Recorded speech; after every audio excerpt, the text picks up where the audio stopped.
Greetings, community, and welcome to Entropy in Comics. And another edition of Kevin's most anticipated reads tomorrow for New Comic Book Day, 7/2/2025. It's great to be here. It's great to be alive. For those of you who caught me the first time, I did delete that. Computer shut down. Hopefully it'll stay with me. I'll try to run through it. Hopefully that was just anomalous and I won't do it again. Please. For those of you that cruise on through on the live, I want to take a moment and say hi. Hey, Christina. Hope you're doing well. Appreciate you being here. And those that cruise on through on the rewind, I appreciate you greatly. Without you, it'd only be half as much fun. So let's start it off by talking about Boom Studios, which gives us Grimm issue number 23. I have issue number 22 behind me. I've yet to read it, but I've been loving Grimm so far. It's been one of those series that I've been enjoying, even though it's been not quite hitting the mark when it comes to its release dates. That stated, it's been hitting its mark as far as its enjoyability. It's a story about a girl who doesn't quite know exactly how she died. And then it finds out that it's become secondary when she does find out how she died, because the primary understanding is the fact that she did die. She ended up taking on the helm of being the Grim Reaper. Her father was the Grim Reaper. This is all things that she has to flesh out through the story. I know it's kind of a story killer if you're here to read it, but it does give you a slight synopsis of what the story is about. It's been one of those that's not only been enjoyable, slightly unique and slightly different, but it's been one that has been drawn as such. And I've been enjoying not only the art and how it's been depicted, but the storyline in it and of itself. Unique, different, enjoyable. Grimm, issue number 23 by Boom Studios. Highly recommend it. Been enjoying it so far. And if you haven't already tried it out, here we are, issue number 23. We're like almost completing 4 solid volumes. If you want, catch up on it. You wouldn't regret it. Just saying. Let's take a moment again and say hey to Chef, yo, and Jag. I appreciate you guys hanging out with me. Truly do. And Christina, same to you. All right. Again, from there, let's move out from the Boom Studios and cruise over to Marvel. And they're going to give us, starting off with all new Venom issue number 8. I've been enjoying the series much for the same reason that I've been enjoying the Carnage series. Because here we are having a symbiotic relationship with individuals that necessarily don't want anything to do with the symbiote. Mary Jane. They're interdependent upon one another. Without one another, they would end up dying between Venom and Mary Jane. Same thing with the relationship between Brock and with Carnage. I've been loving the series, both of them, for the same reasons that, like I was saying before, their interdependence upon one another is reluctant. And that's usually not the case when we get the symbiotic stories, where it's not only something that wasn't necessarily welcomed, but appreciated down the road for what it was and for what the new power, I guess, if you want to say, has been given to them. But when it comes to already something that you already necessarily don't want and already know what it comes with as far as the baggage is concerned, here we are having symbiotic relationships with knowing what it is as far as the baggage is concerned, but having to maintain that relationship and a symbiotic one because the necessity of just staying alive. I kind of like that concept, and I've been enjoying it because we all know that Venom and Mary Jane are not necessarily two of which they would ever want to hang out with one another in any regards, other than the fact that they need one another. So I've been enjoying the series mostly for that very reason, in the sense of what we've been getting from issue number 5 and on. I'm looking forward to seeing what we get with issue 8. Just saying, because now it's fleshing out. I know where it's kind of heading to. We're going to get eventually a new King in Black style story, and it's going to involve so many more characters. All I can say is I can't wait for Donny Cates to take the helm once again and see what he can add to this. Just saying. All new Venom issue number 8. Can't wait. Move out from all new Venom. Let's talk about Amazing Spider-Man issue number 7. Here is another story that I've been enjoying. Got to read up to issue number 5. This Hellgate character seems interesting. I've not read issue number 6, so I can't really say a whole lot about this. I am looking forward to not only reading 6, but 7 that comes out tomorrow. I'll end up probably more than likely reading these things back to back, and it's been working out as it seems to be for me, reading the series so far in that way. Meaning, I end up reading issue number 1, then I end up reading 2, 3, and 4 all down the road, and then 5 shortly after. It not only necessarily makes more sense, but it has a better flow, and that's why I've been enjoying it that way. That stated, I'm looking forward to, like I said, reading not only 6, but 7 as it comes out tomorrow, and I can't wait to get my little hands on it because it's been enjoyable. It's been fun. I like the way it's not only drawn because it's totally different than the past 2 series before, but that being that we have this writer on board, it's given us also another fresh, not only look to the series, but the writing seems so different that I've been enjoying the series, I guess, for that also reason, is the novelty of the freshness to the series, of the writers and the art has been making it that much more enjoyable, aside for even a new character such as Hellgate. Just saying. Let's move out from Amazing Spider-Man issue number 7. Let's cruise over and talk about Wolverine issue number 8. Are we finally getting this whole Hell Hulk thing put together and its completion? Like a Mr. Potato Head? I think so, and that's why Wolverine has been used. We know that this corporation is doing that. And utilized to go ahead and sniff out all the parts to this Hell Hulk and put them together. I think we're going to get Mr. Potato Head all complete. And we're going to see what kind of hell he brings to this Marvel Universe. I am really anxious to see these two basically have their first battle and what kind of hell this Hulk brings. I'm just saying, this is going to be awesome. Looking forward to it. Hell Hulk issue number 8. More likely, our first full put together appearance of Hell Hulk. Move out from Wolverine issue number 8, which has been an awesome series so far. Immortal Thor issue number 25. Immortal Thor no more? We get, what is this, the death of Thor? What I do know is my understanding and the way I'm looking at it as far as down the road, I think this does it for this series. Issue number 25 does it, and then we reboot and go to a whole other issue number 1, which is, I guess, the aftermath of the death of the Thor that we're getting, which is Immortal no more. I don't know. But I've been enjoying the series so far. The cool thing was in the original first 6, 7 issues, it was answering and completing some of the questions that we have from the past 2 issues. I don't even want to get all of it. There's stuff that was left behind, and being that he got to cruise on back down the pathway, settle some things with Loki, settle some things in the past. Again, a couple. It kind of works by basically killing it off and starting all over because, in my opinion, it seemed like this whole series was kind of just finishing off the past 2 series that was going on between Kate's and everything else going before it. So I think it's been pretty cool. The way it was written for a little while was a little thick for me to get back into because of how the other ones were written. But it also gave me more of a flavoring of the stuff I was used to when I was a kid, reading all that 70s and 80s stuff. So I was appreciating the Thor for the flavor of which I was written and that styling, and it kind of brought me back. And it answered a lot of questions. So all that being stated, I think overall it's been an okay series. I have no idea where they're going with this whole death thing.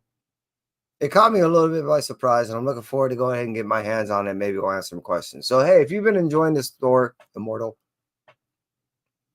and this seems like it's kind of taking a hard turn, because I thought basically once he went through all these tests and stuff like that, that he was just going to come out the other side. I didn't think the other side would be death. So I'm looking forward to just getting through this and see what kind of direction they're going through from here. It does seem interesting. It seems like a hard left turn. I wasn't expecting it, so here we are.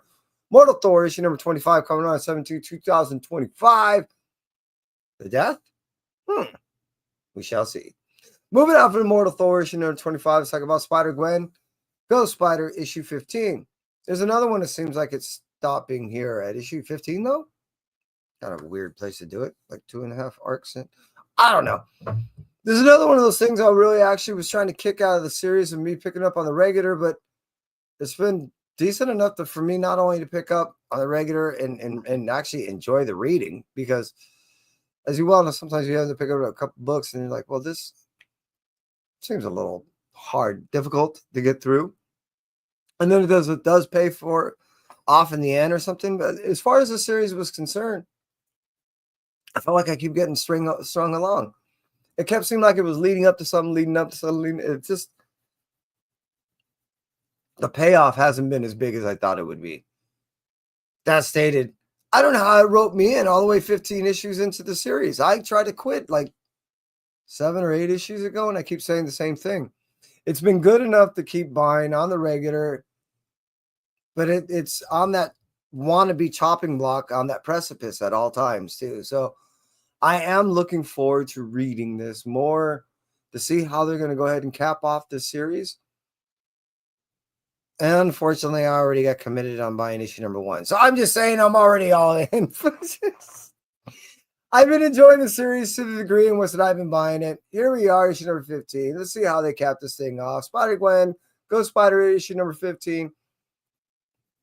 It's been worth it. That's all I can really say. So far, it's been worth it. Moving on from that, let's talk about Ultimate Wolverine, issue number 7. All right, so what? We're wiping his memory fully clean. He's the Wolverine that we kind of expected. Plus, we get all these new introduced characters that we're waiting to see. Characters that aren't necessarily that in the Ultimate universe that we expected that Peach is doing, but in a different way that's depicted in the way I'm starting to get a little lost. At the same point, we do know that basically we're only going to get around 2 years of this Ultimate universe. Spidey and Wolverine have been some of my favorites. Arguably, Black Panther has probably been also just as well written as Ultimate Spider-Man. That stated, this is the Ultimate Wolverine story I think I've been waiting for. It's been aggressive, it's been hardcore, it's been at times even visceral, but now we're getting the character, the mind that I think I've been kind of waiting to finally show itself, you know what I mean? And I just been waiting for something to actually remove the veil and say, all right, that's what I thought was going to happen. And this is what I thought was going to happen. Here we are in issue number 7, and this is kind of the Ultimate Wolverine story that I think that I was looking for. I can't wait to get my hands on this thing because, yeah, as it stands right now, I've really been enjoying the series. I really been enjoying the Ultimate Wolverine. It wasn't when I thought it was going to be as good as it was. And here we are, I've been really digging the story. So just saying. However, that stated, this week's Blue Light Special is dun, dun, dun, dun, from Image. We have The Sisterhood, a Hyde Street story, issue number 1. Really love this cover. I end up buying the A and the B. This story first was presented in, well, the whole Ghost Machine thing. When this story was presented, it was presented along with a bunch of other stories to go ahead and give us a preliminary understanding of what this whole Ghost Machine world was going to be how it's going to, come into fruition. How it isn't just necessarily within the world, but it's these, if you want to say it's still within a world, these floating independent continents are telling these independent stories that don't necessarily revolve around one another.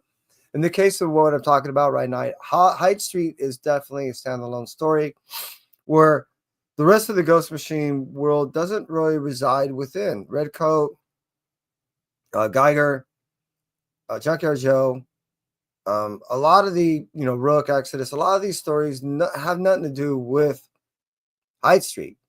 Hyde Street was first presented and first written by, I'm probably going to butcher this up, so please forgive me, Maytel Zut.